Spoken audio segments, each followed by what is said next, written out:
This is Plant-Based Briefing. Cultivated pet food meat is coming sooner than you think by Björn Ólafsson at sentientmedia.org. And I'm Marian Erickson. This is the Plant-Based Podcast, where I curate, get permission, and narrate a variety of articles on plant-based and vegan living in about 10 minutes or less every weekday. Today's article is from Sentient Media. They're a nonprofit news organization changing the conversation around animal agriculture across the globe. So now let's get to today's Plant-Based Briefing. Cultivated pet food meat is coming sooner than you think by Björn Ólafsson at sentientmedia.org. Last month, cultivated meat, chicken to be exact, debuted at a restaurant in the United States for the first time.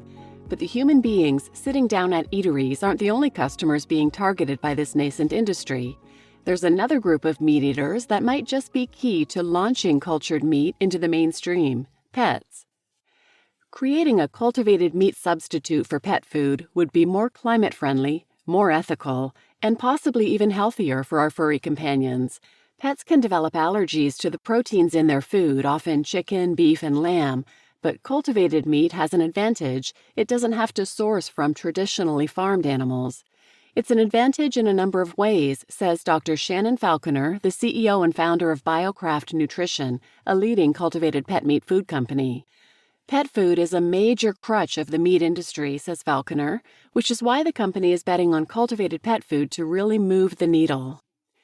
Pet peeves with pet food. Many pet lovers may not realize the climate damage their companion's kibble can cause, but pet food is in fact unsustainable.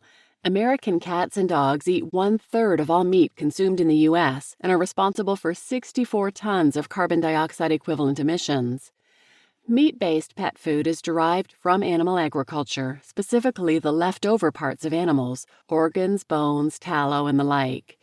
Meat lobbies prefer the word recycling and claim that pet food is actually a sustainable option, helping use up leftovers from processing plants.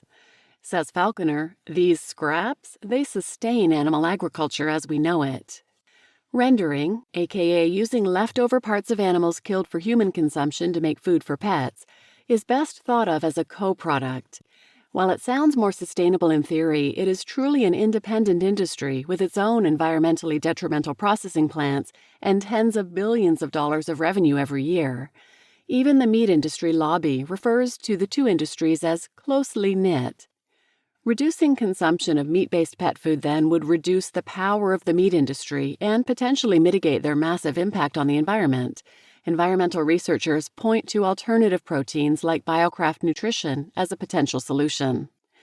Pet food is also a moral conundrum for many vegans and vegetarians who may ask themselves, is it ethical to buy products from the animal agriculture industry to help the life of one companion animal?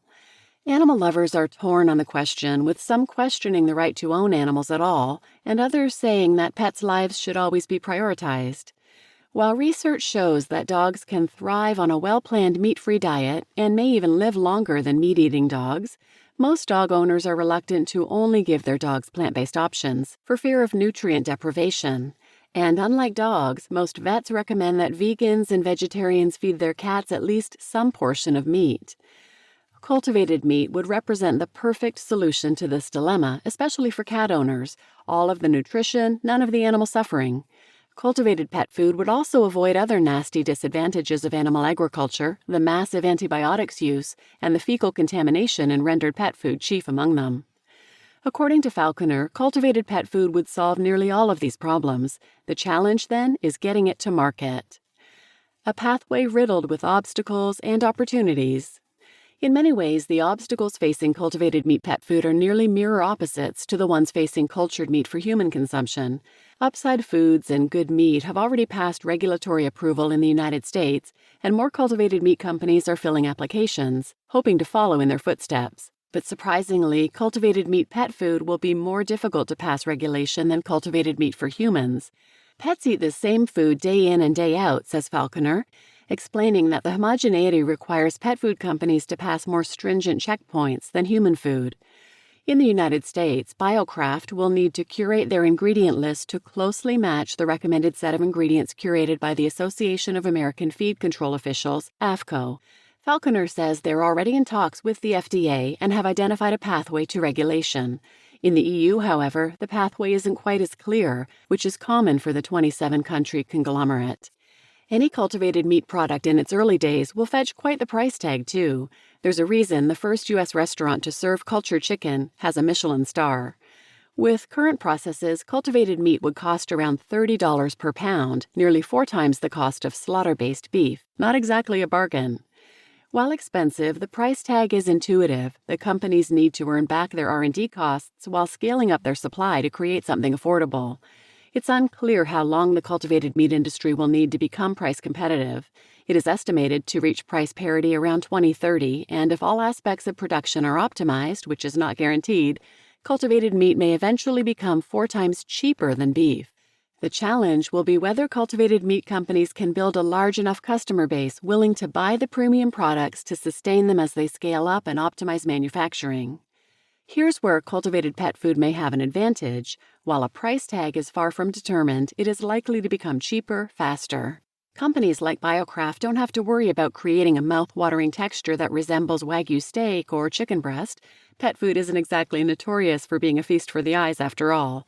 Instead, Falconer is working on creating a meat slurry that can be packaged into cans, a process that is far cheaper since the biomass, which is normally unusable for cultivated meat for humans, can be used in the product.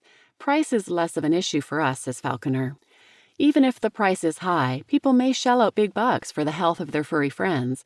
According to one poll, 52% of Americans spend more on their pets than themselves, with quality food being the top reason why. If cultivated meat can tap into this mindset among consumers concerned about the health of pets eating the meat that comes from factory farms, it can fly off the shelves. A healthy bonus for pets. I see cultivated meat being even more readily accepted in the pet category than the human category, says Falconer. For consumers like myself, I'm not going to run out and try chicken breasts because I just don't have the taste for it. The data backs her up. According to polling, nearly half of pet owners are willing to feed their companion animals cultivated meat, a figure 15 points higher than the number of people willing to eat it themselves. Vegetarians and vegans who might be averse to eating cultivated meat, usually because they've lost the taste for it, not for ethical reasons, were among the most enthusiastic to buy it for their pets. If BioCraft can sway pet parents that not only is the product more sustainable and ethical, but also healthier, they'll be able to nab a massive share of the market. The biggest concern customers have about cultivated pet food is its health and naturalness.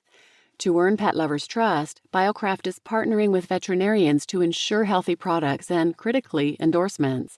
They will sell their product to existing pet food brands with established and loyal customer bases instead of launching their product themselves. Together, Falconer is confident that as long as her company remains transparent, customers will soon flock to store shelves to buy the more ethical and sustainable alternative. They may also have one more trick up their sleeves, the ability of cultivated meat to freely choose any animal cells to replicate. Many dogs and cats are eating allergens in their food. Though the cause is unknown, some researchers believe the origin could be because pet food often comes from animals the pets did not evolve eating. Dogs have no history of eating chicken, nor do cats have ancestors who chowed on tuna. BioCraft is currently working on 2 main meals that might seem surprising at first, mouse and rabbit, each designed to replicate the ancestral diets of cats and dogs, respectively. This represents a novel opportunity for cultivated pet food, unlike cultivated meat for humans, which only serves to mimic a typical restaurant experience. Aiming for a 2025 debut. BioCraft isn't the only competitor aiming for land in the paws of eager consumers. Wild Earth, a vegan pet food brand, announced a cultivated chicken product for dogs in 2021, and Bond Pet Foods raised $20 million in 2022 to create their own line of slaughter-free meat. BioCraft is currently in communication with the FDA, Center for Veterinary Medicine, and the EU Regulatory Board to become officially regulated. Cultivated meat for pets will also face the scalability challenge that all new food innovations face. Can they create large enough bioreactors to create an affordable product in time? The pathway is becoming more clear, says Falconer, but they're likely looking at a 2025 debut in the United States, probably later in the EU. At that point, if all goes well, cats and dogs will have a newer, perhaps healthier, definitely more ethical and sustainable treat to chow down on.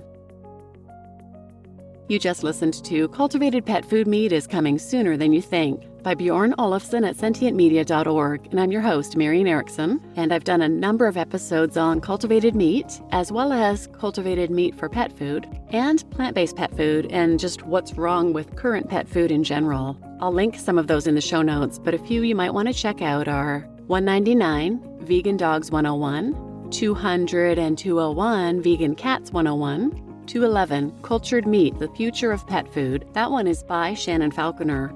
233, Should Cats and Dogs Eat Cows and Chickens? And Farmed versus Cultured Meat, The Shocking Environmental Costs. Those are also by Shannon Falconer's company.